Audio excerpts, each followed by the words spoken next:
Hey guys, welcome to Budget with the July Dreamer. My name is Miranda, and on this channel, I talk about personal finance, specifically sharing tips on how to save, how to invest, as well as how to budget your money. If these topics are of interest to you, then do not forget to subscribe to the channel as well as give this video a like. So, in today's video, I'll actually be sharing my June 2021 budget with me video. I will be going through how I plan my budget, and this time I'll actually be using a new tracker that I've recently released onto my Etsy shop, so I'll leave the link down below in the description bar if you're interested in purchasing something similar. So let's get right into this. So my budget trackers all have income section, expenses section, savings section, as well as total expenditure section. So the first section we'll be going through is the income section. As always, I've blocked out my salary because this is private information. So this is the salary that I get from my employer. I work in the pharmaceutical industry, so this is something that is private and I've blocked that out. Passive income, I'm expecting to make about £300 from my blog and from my Etsy. I'm not really making that much from my Etsy, and my blog is my biggest earner, so this is how much I'm estimating based on what I have seen in the month of May and what some of the deals that I'm currently negotiating for my blog ajulidreamer.com. So I'm expecting £300 as what I'm going to make in June. Then also I've got another tab in here. This is for savings use, because I realize sometimes I use savings and I never really know where, if I want to put them into this tracker, and the numbers just go all over the place. So I decided I'm going to treat, if I use my savings, as income, because it is essentially income that I'm using for that day. It's just that the income is coming from me. So I don't know exactly how much I'm going to be using this month, but I'm planning that I know I'll be using some income in the month of June. Then carryover income, so this is money left over from May that I'll be bringing over into June. I have a goal and a target to always have £1,000 floating in my account, and looking at the bills that I have to pay in the first few days of June, they equate to £1,130.64. So this is how much I know for sure I'm gonna be moving over, but because I'm filming this video 2 days before the end of May, is it 2 days or is it 3 days? I don't know. I'm filming this video a few days before the end of May, so I'm not really sure if I'm going to spend any money between now and then. So this is what I'm keeping right now, because I know how much I am definitely bringing over, but there might be more, so you will see that in my closeout budget. So moving over to the expenses, so my fixed expenses are my mortgage. I always budget £700. Extra mortgage, I've changed my target from paying extra £134 to £200. Council tax is always £137. TV license I always budget £14. Car insurance, I budget £62. Buildings and contents insurance, £25. Life insurance, £170.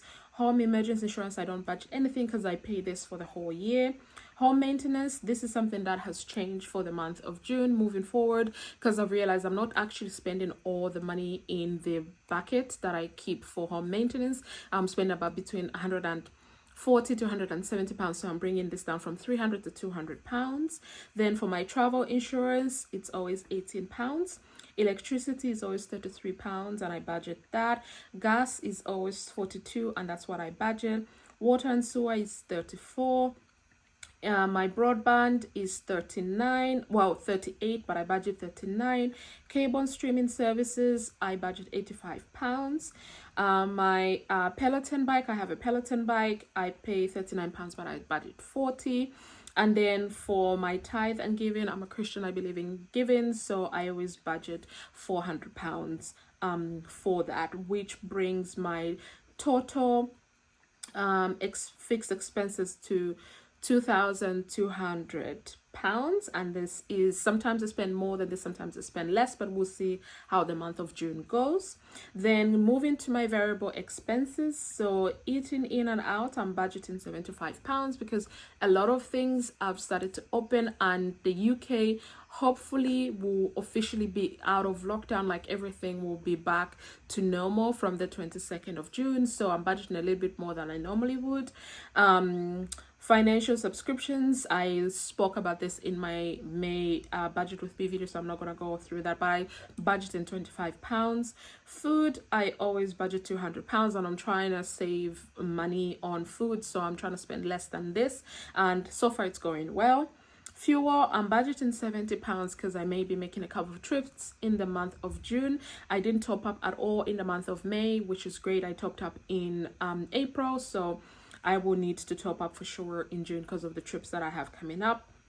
Holiday planning, I've got a couple of holidays, staycations and trips abroad, so I'm putting £75 towards those. Then I pay for an extra phone, which I pay £25 for. Miscellaneous spending, you always need to have a miscellaneous category in your budget, and for me I'm budgeting £100 for that. Personal mobile, so this has finally gone down from all the paying £90, £100, what have you. £20 is a good save for me, so I'm happy with that, and I'll start making full use of it again when I start to travel, because the bundles that I've added to this contract phone are those that I know I'm going to use outside of Europe, and this is why my phone bill is actually so expensive. Then for shopping, I've actually I'm budgeting £75, but I may not actually spend this, but it depends on how things go. So this is all I have in my variable expenses, and I'm expecting to spend £725 in variable expenses, but we shall see how that goes. 90% of the time I blow this, and it's fine. So we'll see.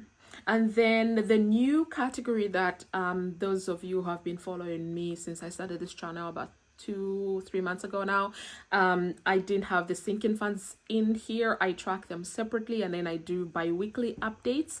But I've decided to just put them into one tracker, because I look at my monthly budget tracker every single day, and then I completely forget sometimes about the sinking funds until I have to actually do the sinking funds video. So I thought I'd just keep them in one place. So this is what the new tracker that I'm selling on my Etsy shop for 99 is actually contained, and this is what's different about it.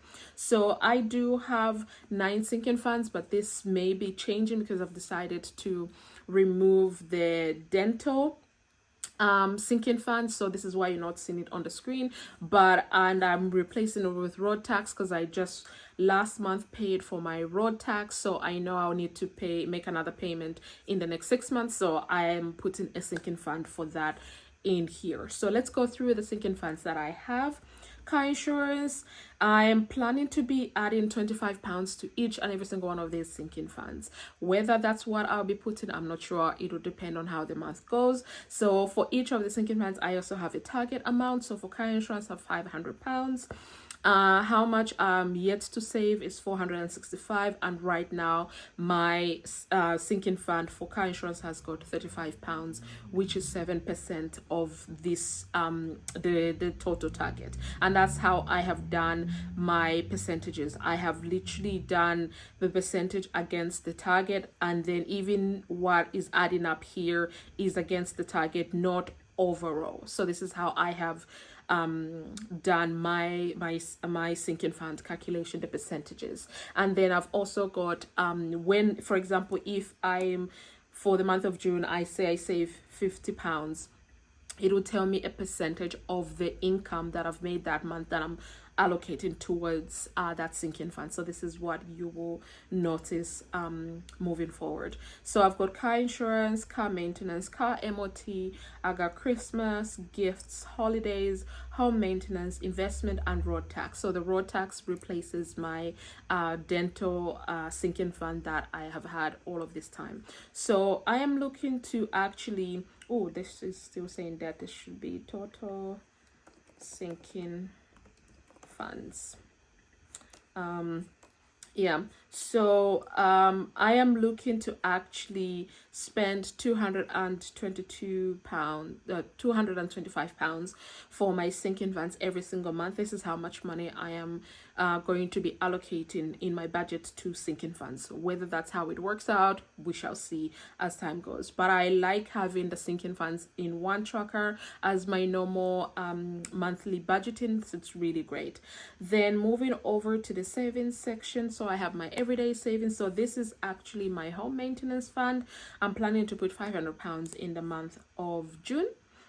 Holiday money, I'm planning to put £250. My emergency fund, I'm planning to put £1,000. So we shall see how things go. My investments, I always put £400, but I'm hoping to actually get the money that I've saved up so far in my sinking fund. So my goal with this sinking fund is whenever I reach £100, I just move the money over to the investment, whether to eToro, whether to Vanguard, or whether to my Barclays. If you didn't see my video on investments, I'll leave it in the description bar below and link it up here somewhere on the screens for you.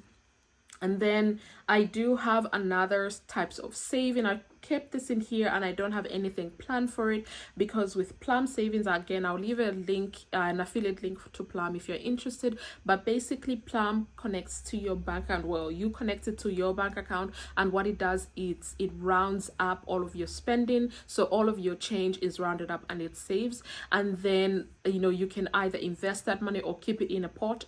Normally for me, the money that I keep in the pot is what I then use to fund the sinking funds. So so the money that is rounded up into the pots, I split it into 3. So 2 of those go to investments. So I do have little investments with Plum, and then the other part goes into the savings pot, which I then transfer into my sinking fund. So this is why there is no planned amount, because I never know like how much I'm going to spend in my account and how many roundups the app is going to do. But it does roundups every single week. It's really incredible. I'll do a proper review of the Plum app and, you know, introduce it to people who are needing some help with saving. I've introduced it to my friends, and those that use it really love it, and I definitely recommend it. If you want to join up, you can use my link that I'll leave in the description bar below. So from the savings section, we move on to total expenditures. So I have my fixed expenses. So I'm expecting to spend £2,200. Variable expenses, expecting to spend £725. Sinking funds, I'm expecting to spend £225.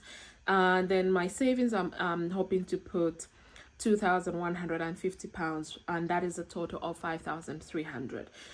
So we shall see how the month of June goes, see how much money I'm able to use from my savings, how much money I'm able to make from my my passive income, how much money I'm bringing over from the month of May.